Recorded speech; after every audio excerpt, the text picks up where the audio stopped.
The 2023 U.S. Amateur marked the fifth time the USGA's oldest championship had come to Colorado, the third time Cherry Hills Country Club had hosted it, and the first major tournament held at the club since it had invested untold millions on a course restoration and clubhouse expansion to coincide with its 100th anniversary. But it would also be the first time in its 123-year history that the U.S. Amateur had generated more than $185,000 in ticket sales, drawn more than 12,000 fans, and produced the only champion not named Tiger Woods, who had also won the U.S. Junior Amateur.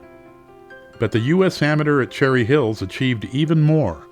The club transformed its aquatics complex into a junior experience that exposed more than 2,000 kids from all over the community to every aspect of golf, from equipment science to swing mechanics to scholarship opportunities. And its membership and other benefactors donated $2.35 million to 11 charities that promote the game and the benefits it provides.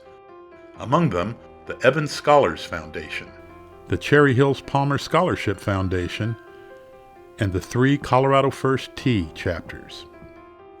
In every area, Cherry Hills set a new standard for the U.S. Amateur, and the Cherry Hills member leading the charge was the tournament's general chair, Jim Hillary.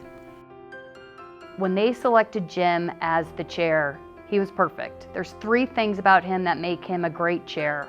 He loves golf.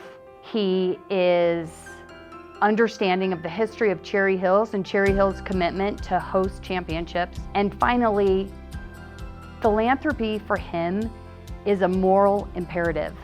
So when we were deciding what the vision was going to be for the amateur, it really became kind of what Jim embodies, which is hosting a great championship, growing the game of golf, showcasing how golf can be an avenue for young kids for scholarships, jobs, opportunity, and finally giving back to the community. So he was just a great leader that embodies those things that we wanted to emulate for the amateur. Jim made the amateur successful. And he made it very clear it was not going to be a business as usual amateur. It was going to be special.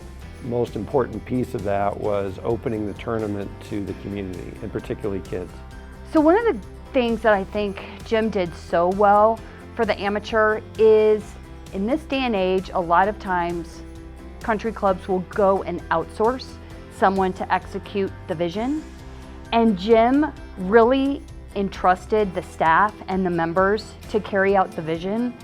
And by doing that, when the fans came, when the USGA came, when spectators came and volunteers came, they really got the flavor and the history of Cherry Hills and its membership. Jim's vision from the beginning was you go to amateurs, and a lot of them when you watch on TV, there's no crowds. We went in 2019 and he was like, gosh, I just want it to be more vibrant and more lively. And that is kind of where some of that junior experience started developing. He's like, if we can get the youth to come to this, we can, create a lot of excitement. And it exploded into this amazing event that the USGA just embraced.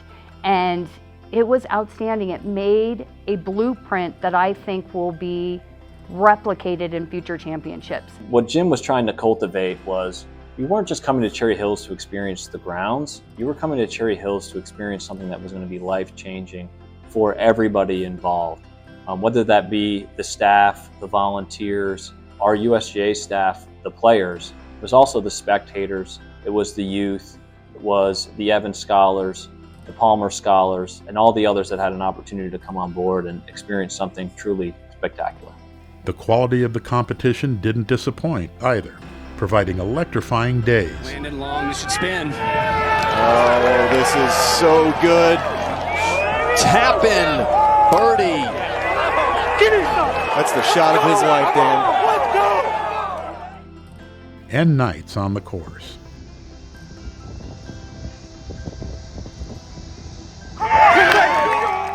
With Nick Dunlap ultimately defeating Neil Shipley to become champion. As a general chair for the U.S. Amateur, I can't think of anybody better than Jim Hillary for this role. It is such a difficult challenge for our host clubs to take on, to not only fundraise for this championship, but to have the whole entire club rally around one another in an effort to put on our oldest championship here at the USGA. Seeing all the spectators walking around that glorious sight was just a connection to history. At the USGA, we have a saying, you can't buy history, you can only earn it. But we should never be afraid to make some history of our own. Jim, we want to thank you for helping us make history. For his commitment to making the 123rd U.S. Amateur at Cherry Hills a groundbreaking triumph, the Colorado Golf Hall of Fame congratulates Jim Hillary as our 2024 Golf Person of the Year.